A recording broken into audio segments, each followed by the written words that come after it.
Hello everyone, स्वागत है आपका आज के सेशन में और मैं हूं आपका नेट वाला भैया। हाँ जी, चलिए करते हैं आज की सेशन की शुरुआत। देखिए जी, हमारी हो रही है जेट और यूसी नेट जून 2024 की प्रिपरेशन, जिसमें आज हम पेपर 1 के करने जा रहे हैं लॉजिकल यूनिट के आपके स्क्वायर ऑफ ऑपोजिशन की शुरुआत। तो स्क्वायर ऑफ ऑपोजिशन में हम लोग क्या पढ़ेंगे सर? द बेसिक आर्गुमेंट्स हम लोग पढ़े थे, उसमें कुछ कुछ चीज पढ़े थे क्या सर? जैसे स्ट्रक्चर क्या होता है वो पढ़े थे, फिर हम लोग देखे थे कैटेगोरिकल प्रीपोजिशंस क्या होती है, वो सारी चीजें देखे थे। तो वो सारा चीज को ना एक बार थोड़ा सा रिवाइज करेंगे और उसी से सारी चीजें हमारी स्क्वायर ऑफ ऑपोजिशन बनेगा बहुत इजी तरीके से। ज्यादा टेंशन लेने की जरूरत नहीं है। सबसे बेस्ट यूनिट, सबसे मस्त यूनिट। तो आप अगर जेट की तैयारी कर रहे हैं तो भी आपके लिए इंपॉर्टेंट है, और अगर यूजीसी नेट की तैयारी कर रहे हैं तो भी इंपॉर्टेंट है, क्योंकि यूजीसी नेट में लास्ट एग्जाम में इससे कम से कम 2 या 3 क्वेश्चंस हर यूनिट में पूछा गया था। तो ये इतना इंपॉर्टेंट यूनिट है। तो आइए, बहुत मजेदार है, मस्ती मस्ती में पढ़ लेंगे। आइए इसकी शुरुआत करते हैं। चलिए देखिएगा, सबसे पहले सर एक तो बात, ये बात बिल्कुल सही है कि हम लोग पढ़ेंगे तो सही। आप बताइए नोट्स कहाँ मिलेगा? तो आप ये चैनल है नेट वाला भैया करके, आपका टेलीग्राम है, वहां पे ज्वाइन कर लीजिएगा, वहां सारा नोट्स आपको मिल जाएगा। इसके साथ चैनल को कर लीजिएगा सब्सक्राइब, ताकि आपको सारी नोटिफिकेशन मिलती रहे जेट से, और कोई भी स्टेट एलिजिबिलिटी टेस्ट है या फिर यूजीसी नेट की प्रिपरेशन कर रहे हैं तो इसके लिए भी। चलिए, और अगर कोई दिक्कत परेशानी है तो इस नंबर पे आप व्हाट्सएप कर सकते हैं, कहीं कोई दिक्कत परेशानी नहीं होगी। और ये लेक्चर्स ऑलरेडी अवेलेबल हैं, तो आप इसको देखते रहिएगा, है ना। आपके लिए इंपॉर्टेंट है, सारे लेक्चर्स आपके प्लेलिस्ट में मिल जाएंगे। चलिए, तो अगर हम लोग चले कहां सर? स्क्वायर ऑफ ऑपोजिशन में। किसमें चल रहा है? स्क्वायर ऑफ ऑपोजिशन में। अब 2-3 बातें ना स्क्वायर ऑफ ऑपोजिशन में ध्यान देने वाली है सर। क्या? पहला जो ध्यान देने वाला बात है उसको बोलेंगे स्ट्रक्चर फॉर्म। क्या बोलेंगे? Structure form. अब सर स्ट्रक्चर फॉर्म क्या है? आर्गुमेंट मैंने ऑलरेडी इसको पढ़ रखा है, इसको पीपीसी के फॉर्म में लिखा जाता है। क्या सर? प्रीपोजिशन, ठीक है, P1 P2 और एक कंक्लूजन। तो 2 प्रीमाइसेस और एक कंक्लूजन को हम लोग क्या बोलते हैं सर? हम लोग बोलते हैं स्ट्रक्चर फॉर्म में। तो एक तो ये बात ध्यान में रखना है। दूसरा जो हमें बात ध्यान में रखना था, हमारे 4 types of prepositions, categorical prepositions बोल सकते हैं इसको, कैटेगोरिकल प्रीपोजिशंस। सर ये क्या है? ये थे ना ए, जिसको हम लोग ऑल बोलते थे, और इसको हम लोग यूनिवर्सल अफर्मेटिव भी बोलते थे, है ना, ये बोलते थे जी। उसके बाद क्या था? ई को हम लोग नो बोलते थे, इसको यूनिवर्सल नेगेटिव कहा जाता था, है ना। और आई, इसको क्या जाता है? इसको बोला जाता था सम, और इसको पर्टिकुलर अफर्मेटिव बोला जाता था या पर्टिकुलर पॉजिटिव बोला जाता था।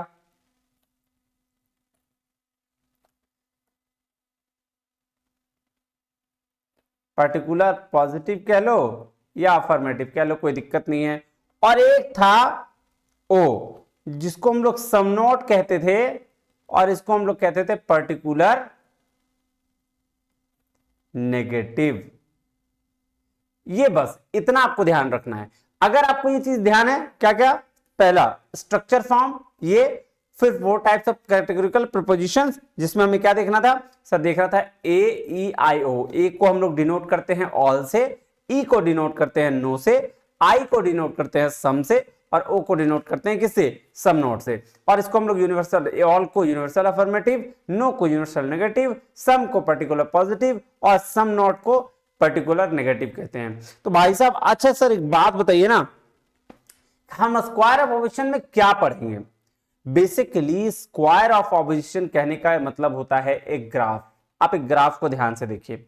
इस ग्राफ में बताया गया है कि ए का आई के साथ क्या रिलेशन है, मतलब कि सर ऑल का सम के साथ क्या रिलेशन है, ऑल का सम नो के साथ क्या रिलेशन है, आई का ई के क्या रिलेशन है, फिर सम का सम नॉट के साथ क्या रिलेशन है। इट मींस एक स्क्वायर के फॉर्म में ये देखा गया कि भाई साहब एक दूसरे के साथ इसका रिलेशन क्या है और उसको कहते क्या है।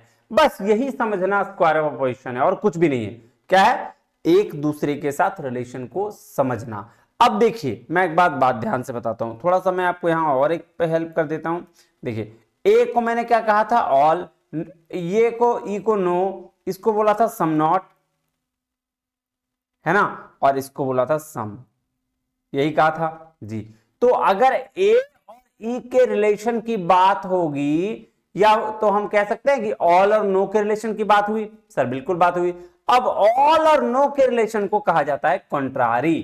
देखो कॉन्ट्रारी सारे के रूल्स भी पढ़ेंगे, लेकिन अभी आप रिलेशन समझो पहले। ऑल और नो के रिलेशन को क्या कहा गया, कॉन्ट्रारी।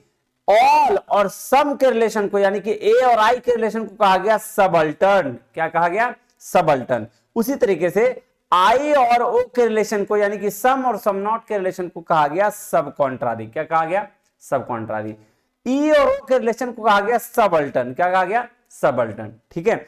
और ए ओ आई ई, ये दोनों के रिलेशन को कहा गया कॉन्ट्राडिक्टरी। क्या कहा गया, कॉन्ट्राडिक्टरी। फिर से समझिएगा, एक बार और समझा देता हूं। ऑल सम का रिलेशन क्या हो गई जी, सबअल्टर्न। ऑल नो का रिलेशन कॉन्ट्रारी।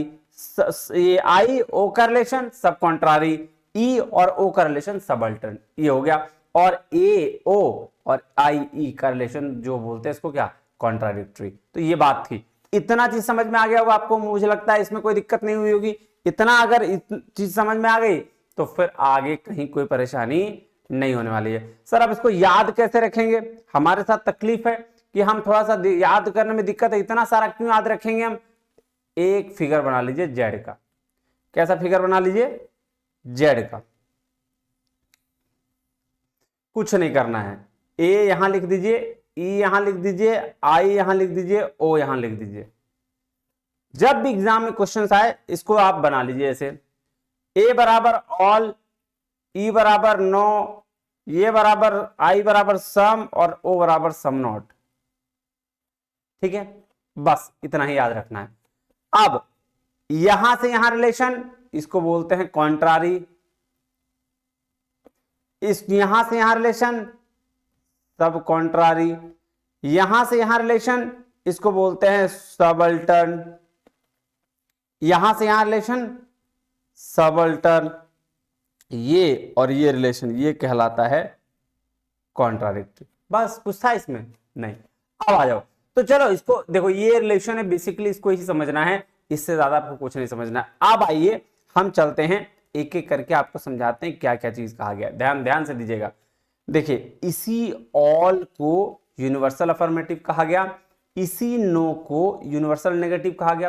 क्यों कहा गया, इस सर सवाल तो होता है ना कि क्यों यूनिवर्सल अफर्मेटिव और क्यों यूनिवर्सल नेगेटिव कहा गया। ध्यान से दीजिएगा, ऑल का मतलब होता है सब, पूरा universe. All means all universe. यहां उस सेंस में समझिएगा कि ऑल कहने का मतलब है ऑल यूनिवर्स, इसीलिए इसको बोला गया यूनिवर्सल। ठीक है, ऑल मींस सब आ जाते हैं, जितने आपके जीव जंतु जो भी है सब, ऐसा समझ लो। तो ऑल मींस पूरा यूनिवर्स, इसीलिए इसको कहा गया यूनिवर्स। ऑल यूनिवर्स में ये पॉजिटिव है, ऑल सब का बात लेके चल रहा था पॉजिटिव। नो भी क्या है, यूनिवर्सल ही है, या तो सब कोई या तो कोई नहीं, या तो सब कुछ या तो कुछ भी नहीं।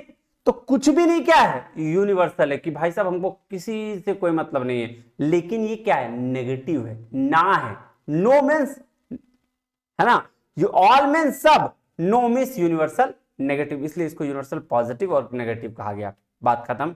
आ जाइए, पर्टिकुलर मतलब थोड़ा सा कुछ स्पेसिफिक, है ना, इसीलिए पर्टिकुलर। सम मतलब क्या बोला गया, पर्टिकुलर अफर्मेटिव को सम, थोड़ा सा, थोड़ा। सम नॉट मतलब कुछ, थोड़ा सा भी नहीं, कुछ भी नहीं, है ना। सम नॉट मतलब कुछ भी नहीं, है ना, ये वे। तो इसको बोलते हैं क्या, पर्टिकुलर नेगेटिव, इसको बोलते हैं पर्टिकुलर अफर्मेटिव। भाई साहब थोड़ा थोड़ा और थोड़ा नहीं, थोड़ा भी नहीं, थोड़ा थोड़ा थोड़ा भी नहीं, ये बात ध्यान रखिएगा। बस इतना ही याद रखना है। अब देखो यूनिवर्सल और पर्टिकुलर जो बात करता है ना, ये किसकी बात करेगा, यूनिवर्स की बात करेगा। पर्टिकुलर थोड़े की बात करेगा, मतलब क्वांटिटी बता रहा है। नहीं, अगर मैं बोलूं ये पूरा यूनिवर्स है, इसमें 1 2 3 4 5 सारे लोग हैं, तो ये क्या है, क्वांटिटी। अगर मैं बोलूं कि इसमें ना 3 ही लोग हैं, 100 में से 3 ही लोग हैं, तो क्या होगा क्वांटिटी।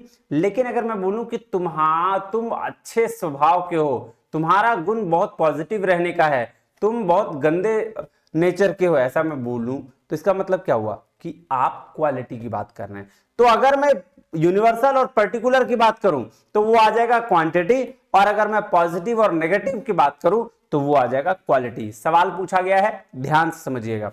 फिर मैं बोल रहा हूं यूनिवर्सल और पर्टिकुलर, आपका क्या आ जाएगा जी क्वांटिटी। क्यों? क्योंकि पर्टिकुलर थोड़े की बात कर रहा है, यूनिवर्सल पूरे की मतलब क्वांटिटी की बात कर रहा है। लेकिन पॉजिटिव और नेगेटिव, भैया आप सही विचार के हो गलत विचार के हो, पॉजिटिव एटीट्यूड, नेगेटिव है, वो क्या बताएगा आपकी क्वालिटी बताएगा, कितना आप गुण है आप में, गुण और सदगुण है ना, सदगुण निर्गुण यही सब। तो ये क्या है, ये क्वालिटी है और ये क्वांटिटी है। आइए अब यूनिवर्सल का मतलब होता है 100%, मतलब ए और ई आर यूनिवर्सल। ए और ई क्या है भाई, कैसे समझ में आ गया, आइए इसको समझते हैं। एक बात बताइए, यूनिवर्सल कौन है? अगर इस फिगर की मैं बात करूं, इस फिगर को ध्यान से देखिए, इस फिगर में तो कौन है यूनिवर्सल बताइए। सर यही पार्ट तो है ना, ऑल वाला और नो वाला, यही तो दोनों यूनिवर्सल है। तो जब ये दोनों यूनिवर्सल है, ये दोनों यूनिवर्सल है, तो 100% भी तो है ना। यूनिवर्सल का मतलब क्या हुआ, यूनिवर्सल का मतलब ओवरऑल, हर कुछ। तो वही कह रहा है ए और ई आर यूनिवर्सल। अब ये बात ध्यान में रखिएगा। तो भाई साहब अगर हम पर्टिकुलर की बात करें तो पर्टिकुलर में आ जाएगा क्या, आई एंड ओ। ये क्या आ जाएगा पर्टिकुलर, हाँ कि ना जी सर। तो ए और ई अगर यूनिवर्सल है तो आई और ओ पर्टिकुलर है। ये इसी फिगर को ध्यान में रखो ना, ये देखो, ये यही बना लो, यहां ऐसे छोटा बना लो, ए ई आई ओ, ये दोनों यूनिवर्सल और ये दोनों पर्टिकुलर, हाँ कि ना जी सर। बस यहां तक कोई दिक्कत? सर कोई दिक्कत नहीं है। चलिए now come to the point. देखिए आराम आराम से समझिएगा, कोई दिक्कत नहीं होगा। अगर थोड़ा सा दिमाग लगाइएगा दिक्कत होगा, इसलिए टेंशन नहीं लेना, आराम आराम से समझना है, कुछ है ही नहीं इसमें। अब आ जाओ पहला रूल पे, कॉन्ट्राडिक्टरी। 5 है, कॉन्ट्राडिक्टरी, कॉन्ट्रारी, सब कॉन्ट्रारी, सबअल्टर्न, सुपरअल्टर्न, ये 5 है। अब हम शुरू करने जा रहे हैं कॉन्ट्राडिक्टरी से। कॉन्ट्राडिक्ट का क्या मतलब हुआ कि मेरा बात और तुम्हारा बात बना नहीं, ऐसे 36 का है ना। तो कॉन्ट्राडिक्टरी में का मतलब इस चार्ट को ध्यान से देखिएगा। इस चार्ट में ए ई आई ओ में यहां और यहां ये जो है कॉन्ट्राडिक्ट करेंगे, मतलब इस ये से इधर से इधर, इधर से, दोनों एक दूसरे का काम नहीं करने देगा, उसको क्या बोलेंगे कॉन्ट्राडिक्टरी बोलेंगे। मतलब ए और ओ का रिलेशन, ई और आई का रिलेशन, दोनों क्या इंडिकेट करेंगे कॉन्ट्राडिक्ट है, एक दूसरे से बनेगा नहीं उनका। अब इसके लिए क्या रूल है, आइए ध्यान से देखिएगा। इसके लिए रूल है कि बिटवीन यूनिवर्सल अफर्मेटिव और पर्टिकुलर नेगेटिव, भाई साहब ये तो बता दिया मैंने, क्योंकि इसको पर्टिकुलर क्या बोलते हैं पॉजिटिव, और इसको यूनिवर्सल नेगेटिव, इसको बोलते हैं पर्टिकुलर नेगेटिव, यूनिवर्सल पॉजिटिव। तो ये तो रिलेशन बताया, इसमें कोई बहुत बड़ी बात नहीं है, सिर्फ नाम चेंज किया। अगर आप एक बार शुरुआत वाला ध्यान रखेंगे ना तो आप इजीली से बना लेंगे। इसको हम लोग क्या बोलते हैं यूनिवर्सल पॉजिटिव, इसको क्या बोलते हैं पर्टिकुलर नेगेटिव, इसको क्या बोलते हैं पर्टिकुलर पॉजिटिव, इसको क्या बोलते हैं यूनिवर्सल नेगेटिव। तो वही अगर आप ए और ओ का रिलेशन बोल दो, या फिर बोल दो कि यूनिवर्सल पॉजिटिव है और पर्टिकुलर नेगेटिव है, यही बोल दो, दोनों तो वही चीज है ना। पर्टिकुलर बिटवीन यूनिवर्सल अफर्मेटिव मतलब ए, और बिटवीन पर्टिकुलर नेगेटिव मतलब ओ, इसका रिलेशन। और यहां क्या हुआ बिटवीन यूनिवर्सल नेगेटिव यानी कि नो, यानी कि ई, ठीक है, और बोला पर्टिकुलर पॉजिटिव यानी कि आई। तो ई और आई का रिलेशन जो है ये हो गया, देखो लिखा हुआ है ए और ई और आई लिखा हुआ है ना जी सर। चलिए अब चले रूल्स, ये इंपॉर्टेंट है, रूल्स ऑफ कॉन्ट्राडिक्टरी, इसको ध्यान में रखिएगा। क्या रूल है, क्यों ऐसा कहना है सर, आई कह रहा है if one is true then other will be false definitely. एक अगर ट्रू है तो दूसरा गलत होगा, ठीक है, एक अगर ट्रू है तो दूसरा गलत होगा। और फिर ध्यान रखिएगा, कह रहा अगर वो एक फॉल्स है तो other will be true definitely. It means अगर मैं ध्यान से देखिएगा ये बना दूं, ठीक है, AEIO, ठीक है, बोल रहा है अगर ये जगह पे, इस जगह पे आप इसको कंसीडर करिएगा फॉल्स, तो ये क्या हो जाएगा ट्रू, और अगर आप इसको ट्रू बोलिएगा तो ये हो जाएगा फॉल्स। इट मींस दोनों ऑपोजिट डायरेक्शन में होगा, पहला गलत होगा तो दूसरा सही, दूसरा सही होगा तो पहला गलत। और तीसरा इसमें क्या रूल्स कह रहा है, बोथ कांट बी ट्रू और false at the same time, मतलब ये ऐसा कभी भी नहीं होगा कि ये ट्रू होगा, ये ट्रू होगा तो ये भी ट्रू होगा, ऐसा कभी नहीं होगा। ये फॉल्स होगा तो ये फॉल्स होगा, ऐसा कभी नहीं होगा, ये कभी नहीं हो सकता, ये कभी नहीं हो सकता। मतलब इसका क्या मतलब हुआ कि अगर कॉन्ट्राडिक्टरी की बात होगी, हमेशा याद रखिएगा, क्वेश्चंस पे देखेंगे तो इजी क्लियर हो जाएगा, अगर कॉन्ट्राडिक्टरी की बात होगी तो कॉन्ट्राडिक्टरी में हमेशा क्या होगा कि आपका अपोजिट वाला आपसे अलग होगा, कॉन्ट्राडिक्ट होगा, एक सही तो दूसरा गलत, दूसरा गलत तो पहला सही, यही होगा, बस इतना ही याद रखना है, इसी से सारा काम बन जाएगा आपका। तो कॉन्ट्राडिक्टरी मतलब कि एक सही तो दूसरा गलत, दूसरा गलत तो पहला सही, दोनों एक टाइम पर ना सही हो सकता है ना गलत हो सकता है। यहां तक समझ में आया? कोई दिक्कत परेशानी तकलीफ है? सर कोई दिक्कत नहीं है। हमें बेसिकली एक ही चीज याद रखना है, क्या? वो 4 कैटेगरिकल प्रपोजिशंस और उसके नाम, उसी में सारा खेल है और कुछ नहीं है। चलिए अब हम चलते हैं, कॉन्ट्राडिक्टरी खत्म हुआ, अब चलते हैं कॉन्ट्रारी में। तो सर कॉन्ट्रारी किसको कहते हैं? कॉन्ट्रारी ये ए और ई का रिलेशन, अभी हम कॉन्ट्राडिक्टरी में क्या क्या पढ़ रहे थे, ए और ओ और आई और ई का रिलेशन। अब हम सिर्फ देखेंगे ए और ई के बीच का रिलेशन, और उसका क्या देखेंगे सर, उसका रूल्स देखेंगे। देखो बिटवीन यूनिवर्सल, सबसे पहले 2 यूनिवर्सल के बीच में, क्योंकि ए यूनिवर्सल पॉजिटिव है और ई यूनिवर्सल नेगेटिव है। यहां देखेंगे ए जो है और ई जो है यूनिवर्सल अफर्मेटिव है और यूनिवर्सल नेगेटिव है, मतलब ऑल और नो के बीच का रिलेशन है। देख रहे हो, ए क्या है? Universal affirmative, universal negative, all और नो के बीच का रिलेशन है, इसको ऑल और नो ही कहते हैं, शुरू में ही मैंने बताया जी। अब इसका रूल्स पढ़ो, ध्यान से समझना। इट्स ऑलवेज बिटवीन यूनिवर्सल, ये तो बात बिल्कुल सही है कि यूनिवर्सल के बीच में हमेशा रहता है। Both statement can't be true but at the same time both can be false. एक बात ध्यान से समझना, ये रूल हमेशा याद रखना, इसी से सारा काम बन जाएगा। 2 स्टेटमेंट कभी भी ट्रू नहीं हो सकते but at the same time both can be false. तो आप याद कैसे रखेंगे? आप इतना ही याद रखेंगे, both can't be true.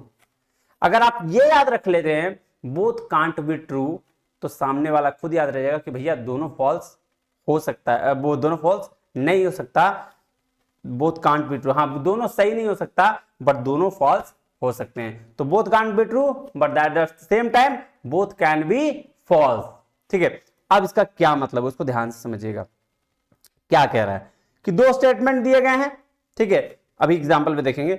2 statement दिए गए हैं, 2 स्टेटमेंट में ऐसा होगा कि मान लो मैं आपको दिखाता हूं, मान लो ये है ट्रू, ठीक है, तो ये क्या होगा, बोथ कांट बी ट्रू, मतलब एक ट्रू है तो दूसरा फॉल्स होगा। क्यों? क्योंकि बोथ कांट बी ट्रू, दोनों ट्रू नहीं हो सकता। इसके बारे में कह रहा है, हम किसके रिलेशन समझ रहे हैं? ए और ई के रिलेशन समझ रहे हैं। तो इसके बारे में क्या कह रहा है? बोथ कांट बी ट्रू, मतलब एक स्टेटमेंट अगर ट्रू होगा तो दूसरा फॉल्स होगा ही होगा। लेकिन अगर एक स्टेटमेंट फॉल्स हुआ तो दूसरा क्या होगा? डाउटफुल होगा। क्यों डाउटफुल होगा? क्योंकि यहां क्या बोला है, ध्यान समझिएगा कि दोनों स्टेटमेंट कभी भी ट्रू नहीं हो सकते, मतलब एक ट्रू होगा तो दूसरा फॉल्स होगा। लेकिन ये नहीं बोला but both can be false, दोनों फॉल्स हो सकते हैं। इसका मतलब अगर एक फॉल्स है तो दूसरा हमको ये नहीं पता है कि ट्रू है या फॉल्स है, इसीलिए हम इसको डाउटफुल कहते हैं। बात समझ में आई? फिर से समझिएगा ध्यान से। मैंने क्या बोला कि अगर एक स्टेटमेंट ट्रू है तो दूसरा फॉल्स होगा, क्योंकि वहां लिखा हुआ है both can't be true. Both can't be true मतलब 2 स्टेटमेंट है, मतलब एक ट्रू हुआ तो दूसरा फॉल्स हो गया। लेकिन अगर नेक्स्ट में क्या लिखा हुआ है, but both can be false, इसका मतलब अगर एक फॉल्स है तो दूसरा डाउटफुल होगा। क्यों डाउटफुल होगा भैया? क्योंकि हमको पता नहीं है ना भाई साहब कि ट्रू होगा या फॉल्स होगा नेक्स्ट वाला, इसीलिए। बात समझ में आया? यही लिखा हुआ है, देखो both statement can't be true at the same time both can be false। एक को कह रहा है if one is true then other will be false definitely। यही मैंने बताया आपको कि एक अगर ट्रू है तो दूसरा फॉल्स पक्का होगा, और दूसरा बोल रहा है अगर एक फॉल्स है, अगर एक फॉल्स है तो दूसरा क्या होगा, डाउटफुल में होगा। देखो मैंने सिर्फ इसी रूल को बताकर आपको नेक्स्ट दो रूल भी समझा दिए, तो रूल कुछ है ही नहीं, बस इतना याद रखना है कि इसके और इसके बीच में रिलेशन में क्या देखना है कि अगर पहल का सही है भैया तो दूसरा का जो है वो बिल्कुल गलत होगा, पहल का सही होगा तो दूसरा का गलत, और पहल का अगर भाई साहब का हुआ गलत हो गया तो दूसरा का डाउटफुल में रहेगा, है ना। बात यही रखना कि पहल का सही तो दूसरा का गलत, लेकिन अगर पहल का गलत हो गलो तो दूसरा का पता ना सही हो तो कि गलत हो, समझ में हिलाओ हैं। चल उसके बाद है सब कॉन्ट्रारी। अब देखो इसके नीचे का रिलेशन बात किया गया, इसका आई और ओ का रिलेशन का बात करना, अभी ऊपर वाला की बात कर लिए, ठीक। जस्ट उसका अपोजिट है, ऊपर वाला के अपोजिट ये है तो भैया रूल भी अपोजिट हो जाएगा। कॉन्ट्रारी का बात किए, पढ़ लिए हम, हाँ सर क्या पढ़े, both can't be true but both can be false, यहां आ जाएगा बोथ कांट बी फॉल्स, यहां क्या आ जाएगा, both can't be false but both can be true. It means कि भैया एक अगर फॉल्स हुआ तो दूसरा ट्रू होगा ही होगा। फिर से ध्यान से समझिएगा, क्या बोला कि भैया आई और ओ के बीच में रिलेशन है, पर्टिकुलर अफर्मेटिव पर्टिकुलर नेगेटिव के बीच में रिलेशन है, सम और सम नोट के बीच में रिलेशन है जी। रूल्स क्या बोल रहा है, रूल्स बोल रहा है हमेशा पर्टिकुलर के बीच में रहेगा, ऑपोजिट होगा कॉन्ट्रारी का, बट नेक्स्ट ईयर रूल बोला both statement can not be false, दोनों कभी भी गलत नहीं हो सकते। ऊपर वाला क्या बोला था, बोथ कांट बी ट्रू, मतलब दो स्टेटमेंट जो कभी भी एक साथ जो होंगे उसके साथ में, यहां वाला वो कभी भी बोथ कांट बी ट्रू सही नहीं हो सकता था। यहां क्या बोल रहा है, उसका जस्ट अपोजिट कि बोथ कांट बी फॉल्स, मतलब एक अगर फॉल्स है तो दूसरा ट्रू होगा ही होगा। उसके बाद अगर नेक्स्ट बोला eight the same time both can be true, मतलब अगर एक ट्रू हुआ तो दूसरा डाउटफुल होगा। क्यों, क्योंकि एक ट्रू है दूसरा पता नहीं सही होगा या गलत होगा, है ना। सेम, तो जो ऊपर वाला समझ गया वो नीचे वाला भी समझ जाएगा, कुछ है नहीं इसमें। फिर से बताऊं जी, both statement can't be true can't be false but at the same time both can be true.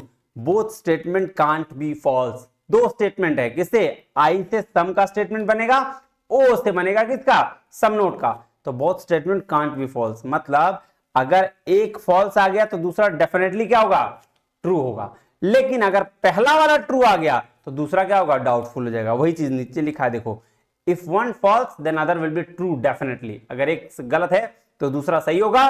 फिर इफ वन इज ट्रू, अगर पहला सही है तो दूसरा क्या होगा, डाउटफुल होगा। क्या होगा, डाउटफुल होगा। बात समझ में आई, कोई दिक्कत नहीं। चलिए आगे, अब मैं अभी जब आप एग्जांपल देखेंगे तो सब समझ में आएगा, टेंशन लेने की जरूरत नहीं है। उसके बाद है सबअल्टर्न। सबअल्टर्न किसका बात किया गया, ए और आई का, और इसका बात किया गया है ना। आ जाओ, क्या बोल रहा है रूल्स, क्या देखो, बिटवीन यूनिवर्सल और पर्टिकुलर, यूनिवर्सल और पर्टिकुलर के बीच में हमेशा रहेगा, ठीक है। ए और आई, ई और ओ का रिलेशन बता रहा है। इफ यूनिवर्सल इज ट्रू, अगर यूनिवर्सल ट्रू होगा तो पर्टिकुलर ट्रू होगा ही होगा। इफ यूनिवर्सल फॉल्स होगा तो पर्टिकुलर डाउटफुल में होगा, ठीक है। देखो इसका बहुत सारा रिलेशन, इसको काट दो। हाँ, सब अल्टर्न और सुपर अल्टर्न के लिए एक शॉर्टकट ट्रिक लगाते हैं, क्या, ट्रुथ डाउनवर्ड फॉल्स अपवर्ड, ऐसे भी सच्चाई आजकल नीचे ही जा रहा है और जो गलत है वो आगे बढ़ रहा है ना। तो इसके लिए रूल अपनाओ, क्या है रूल अपनाए, देखो शॉर्टकट ट्रिक क्या है, थोड़ा सा मैं बड़ा कर दूं, आ जाओ। देखो ये ए और आई का रिलेशन सबअल्टर्न, ई और ओ का रिलेशन सबअल्टर्न जी। तो यहां क्या बोला, ट्रूथ डाउनवर्ड जाएगा, फॉल्स अपवर्ड जाएगा। इट मींस क्या मतलब हुआ इसका, ध्यान समझिएगा। अगर ये स्टेटमेंट ट्रू है, ठीक है, तो ये क्या होगा, ट्रूथ डाउनवर्ड जाता है, ये ट्रू है तो ये भी ट्रू होगा। फॉल्स, फॉल्स का मतलब हो गया अगर ये स्टेटमेंट फॉल्स है तो ये भी क्या होगा, फॉल्स ही होगा। ये हो गया समझने का चीज। ट्रूथ मतलब ए और आई के रिलेशन में अगर ये ए ट्रू है तो आई भी ट्रू ही होगा, और ओ और एफ के रिलेशन में अगर एफ क्या है, अगर एफ मतलब सॉरी ओ एफ है, ओ फॉल्स है तो फॉल्स अपवर्ड जाएगा। अब केस चेंज करते हैं, केस चेंज करते हैं, क्या है? ये तो सिंपल है, कि ट्रूथ डाउनवर्ड चला गया, ट्रूथ डाउनवर्ड चला गया, फॉल्स अपवर्ड चला गया। अब केस चेंज करिए। अब मुझे बताइए कि अगर ये ट्रू हो जाएगा, अगर ये ट्रू हो जाएगा, आई वाला स्टेटमेंट ट्रू हो जाएगा, तो मुझे बताना ट्रूथ कहां जाता है। ट्रूथ तो डाउनवर्ड जाता है, लेकिन मेरे पास क्या है, ऊपर का रिलेशन बताना है। आई अगर ट्रू है तो ये क्या, तो इसको बोलते हैं डाउटफुल। क्या बोलेंगे, डाउटफुल। ना हमको पता ही नहीं है। अब हम क्या जानते हैं कि फॉल्स अपवर्ड जाता है, लेकिन अगर फॉल्स ऊपर आ गया तो, ई के जगह पर फॉल्स आ गया तो यहां भी क्या हो जाएगा, डाउटफुल। एक चीज क्लियर हुआ या नहीं हुआ। शॉर्ट ट्रिक में क्या रखना है, ट्रूथ डाउनवर्ड, फॉल्स अपवर्ड जाता है। तो भैया ट्रूथ कहां है, कैसे चेक करेंगे कि ट्रूथ है कि नहीं है। ट्रूथ आपको देखना है किसमें, अपवर्ड की ओर में। मतलब अगर ट्रूथ नीचे वाले में दिया गया है, यहां हो, कहीं भी नीचे दिया गया है, तो ट्रूथ क्या होगा भाई साहब, डाउटफुल रहेगा। लेकिन अगर ट्रूथ ऊपर में है यहां, तो ये हमेशा नीचे वाला, चाहे यहां हो चाहे यहां हो, दोनों वाले में नीचे भी ट्रूथ ही होगा। क्लियर है बात, क्लियर है या नहीं है सर, होना तो चाहिए बिल्कुल। फिर से एक बार समझा दूं क्या जी, अगर ट्रूथ ऊपर रहा दोनों जगह पे, तो यहां भी ट्रूथ ही होगा 110%। लेकिन अगर यहां पे नीचे ट्रूथ रहा तो ऊपर डाउटफुल रहेगा। ये बात ध्यान रखो, यहां ट्रूथ रहा तो ऊपर डाउटफुल रहेगा। ठीक है, इसीलिए कहते हैं ट्रूथ डाउनवर्ड जाता है, फॉल्स अपवर्ड जाता है। बात खत्म, इससे ज्यादा नहीं। अब देखो, इसे एक चार्ट में सारा रिलेशन है, आराम से इसको देखो, ध्यान समझना, कुछ है भी नहीं। आ जाओ चलें। देखो कॉन्ट्राडिक्टरी क्या है, बोला एक कॉन्ट्राडिक्टरी का मतलब सीधा सीधी समझो, कॉन्ट्राडिक्ट कर रहा है, मतलब एक सही होगा तो दूसरा गलत होगा, दूसरा गलत होगा तो पहला सही होगा। दोनों एक टाइम पर कभी भी कोई चीज सही नहीं हो सकता, एक टाइम पर सही गलत भी नहीं हो सकता। मतलब अगर मैं ऐसे बनाऊं ए ई आई ओ, तो ए और ओ का रिलेशन कॉन्ट्राडिक्टरी है, और आई और ई का रिलेशन कॉन्ट्राडिक्टरी है। मतलब आई और ई दोनों एक टाइम पे फॉल्स फॉल्स नहीं हो सकता स्टेटमेंट, ए और ओ दोनों एक टाइम पे ट्रू ट्रू नहीं हो सकता, ए और ओ दोनों एक टाइम पे फॉल्स फॉल्स नहीं हो सकता, आई और ई एक टाइम पे ट्रू ट्रू नहीं हो सकता। जब भी होगा आई और ई का रिलेशन आइदर ट्रू या फॉल्स में होगा। देखो वही लिखा हुआ है कि एक ट्रू होगा तो दूसरा फॉल्स होगा डेफिनेटली, और एक फॉल्स होगा तो दूसरा ट्रू होगा डेफिनेटली। उसका बोथ कांट बी ट्रू, दोनों एक टाइम पे सही या गलत नहीं हो सकते। ये था कॉन्ट्राडिक्टरी का। ठीक है, अब कॉन्ट्रारी आ जाओ। कॉन्ट्रारी क्या है, ए और ई का रिलेशन। ए और ई रिलेशन मतलब क्या होता है सर, ए और ई का रिलेशन मतलब यूनिवर्सल के बीच में रिलेशन। ए ऑल का बताता है, ई नो का बनाता है, लेकिन एक यूनिवर्सल पॉजिटिव है, एक यूनिवर्सल नेगेटिव है। अब ये क्या बोल रहा है, बोथ कांट बी ट्रू, दोनों सही एक टाइम पे नहीं हो सकता। कौन कौन, ए और ई दोनों एक टाइम पे सही स्टेटमेंट नहीं हो सकता। तो अगर ए ट्रू है तो दूसरा क्या होगा सर, फॉल्स हो जाएगा। लेकिन अगर ए फॉल्स हो गया, नेक्स्ट क्या बोल रहा है, both can't be false, sir both can be false. तो बोथ कैन बी फॉल्स मतलब कि अगर ए फॉल्स है तो ई क्या हो जाएगा, डाउटफुल। क्यों, क्योंकि उसको ट्रू है या फॉल्स है नेक्स्ट पता नहीं है। तो ये हो गया कॉन्ट्रारी का। इसलिए बोला बोथ स्टेटमेंट क्या है, कैन नॉट बी ट्रू। याद कैसे रखेंगे, कॉन्ट्रारी में याद रखेंगे बोथ कांट बी ट्रू, बस बोथ कांट बी ट्रू और but both can be false, ये तो याद रह जाएगा जी। तो उस सब कॉन्ट्रारी में अपोजिट कर दीजिएगा, both can't be false but both can be true. खत्म बात, सिंपल।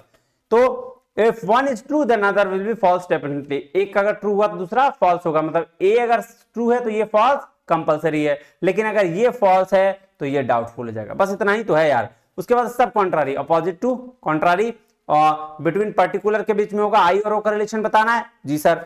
दोनों स्टेटमेंट यहां क्या जस्ट अपोजिट, उसका भी बोथ कांट बी फॉल्स, दोनों फॉल्स नहीं हो सकते, but both can be true. उसमें क्या था, both can't be true but both can be false. ये देख लो अपोजिट है ना, याद रखना। वही कह रहा है कि अगर एक फॉल्स हुआ तो दूसरा डेफिनेटली क्या होगा, ट्रू होगा। मतलब अगर ये फॉल्स हुआ तो ये ट्रू होगा ही होगा, लेकिन अगर ये ट्रू हुआ ना बच्चा तो ये क्या होगा, डाउटफुल होगा। ठीक है, क्लियर है बात जी। तो one is true then other will be doubtful. ये हो गया। सबअल्टर्न क्या होगा, सबअल्टर्न का सिंपल, इतना रूल नहीं देखना है। सबअल्टर्न क्या है कि ट्रूथ डाउनवर्ड, फॉल्स अपवर्ड, बस बात खत्म। देखो स्क्वायर ऑपोजिशन क्या हुआ, कॉन्ट्रारी में can not both be true. एक सिंपल सा लाइन याद रखो, यहां can not both be false, सब कॉन्ट्रारी।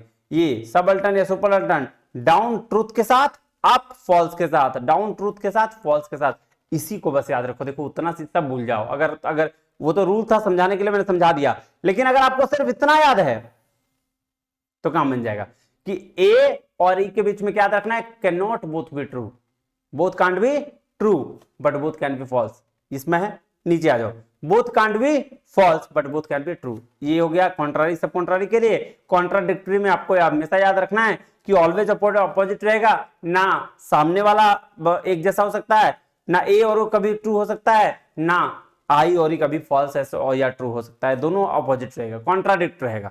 एक ट्रू दूसरा फॉल्स पहला ट्रू। सिंपल है, can not both be true contrary, can not both be false subcontrary, और सबअल्टर्न के लिए ये ट्रूथ को डाउन और फॉल्स को अप करना है। देखो कितना इजी वे में हो गया, खत्म। देखो हाँ, एक चीज और यहाँ आपको बताना है कि देखो सवाल जब भी पूछा जाएगा तो ऑल, नो, सम और सम नॉट का कुछ कुछ वेरिएशन है, कुछ कुछ उसका सिमिलर वर्ड्स है। आप कैसे पहचानेंगे? ऑल टाइप में, ठीक है, ऑल टाइप में आप only, every, any, none, but only, ये सब आपका ऑल टाइप है। ये सम का पार्ट है, सम इधर वाला पार्ट है जिसमें अ, फ्यू, मोस्ट, सर्टेन, एक्सेप्ट आ जाएगा, इसको ध्यान रखिएगा, ठीक है। और फिर नो में नो, हार्डली, नेवर, ये सब चीज आ जाएगा, ये बात ध्यान में रखना है, ठीक है। चलिए उसके बाद अब आ जाइए क्वेश्चंस, एक दो क्वेश्चंस कर लेते हैं तो जिससे कि ना क्लैरिटी आ जाएगा, ठीक है। देखो क्या कह रहा है, given below are 4 proposition, 4 proposition है, 2 of them are related in such a way that they can not be true, they can't be true. Sir can't be true किसका था? सर कांट बी ट्रू का अगर हम बात करें तो सीधा सीधी ये बात कर रहा है ए और ई के रिलेशन का, जो कॉन्ट्रारी का रिलेशन था। किसका था? कॉन्ट्रारी का रिलेशन था, contrary. Although they can be false, तो वही बात है, ये कॉन्ट्रारी की बात कर रहा है। Select the code that states two proposition. अब देखो भाई ए और ई में क्या क्या होगा, ए में कौन सा है? ऑल मैन आर ऑनेस्ट, क्योंकि ए ऑल को दर्शाता है, तो एक तो ये हो जाएगा। नो मैन आर ऑनेस्ट, क्योंकि ये भी दर्शाता है, ठीक है। सम और सम नॉट नहीं होगा क्योंकि ये तो आई और ई पर्टिकुलर को दर्शाता है। तो कॉन्ट्रारी के लिए क्या था कि can not both be true, यही था, यही कॉन्ट्रारी का था। तो ऑल और बी, ए बी किस में है? सर ए और बी, हो गया आंसर। ऐसे क्वेश्चन पूछे जाते हैं। फिर ध्यान रखना, मैंने क्या बोला?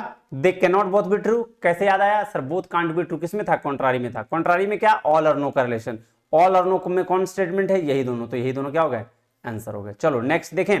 देखो क्या कह रहा है, गिवन बिलो 2 प्रोपोजिशन, 2 प्रोपोजिशन है। Some animal are fierce, some animal are not fierce. भाई साहब फिर से ध्यान से देखो, ऐसे आया, सम था यहां, सम नॉट था यहां, ठीक है ना। आई और ओ का रिलेशन यही था, ये पूछा था। अब ये पूछ रहा है कि सम और सम नॉट का रिलेशन, इसको क्या बोलते हैं? तो ये सब कॉन्ट्रारी नहीं बोलते इसको, ये कॉन्ट्रारी था, ये सब कॉन्ट्रारी था। देखो आंसर हो गया क्या? सब कॉन्ट्रारी। ऐसे सवाल पूछे जाते हैं, ठीक है। चलो तीसरा क्वेश्चन देख लो, आ जाओ। कह रहा है given below are 2 statement, 2 statement है। All philosopher are fallible, Hegel is not fallible, ठीक है। तो भैया ये क्या है? In the classical square position which of the following is the correct for this. अब देखो ऑल और सम नोट का दिया हुआ है, ऑल और सम नोट मतलब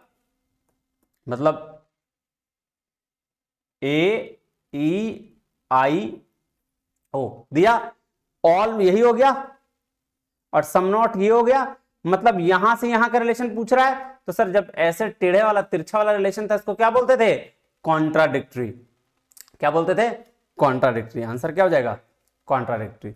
चलिए, the proposition all Indian are eat rice, all Indian eat rice and some Indians eat rice are the example of. भाई साहब बताओ क्या बोलते हैं, ये भी देख लो।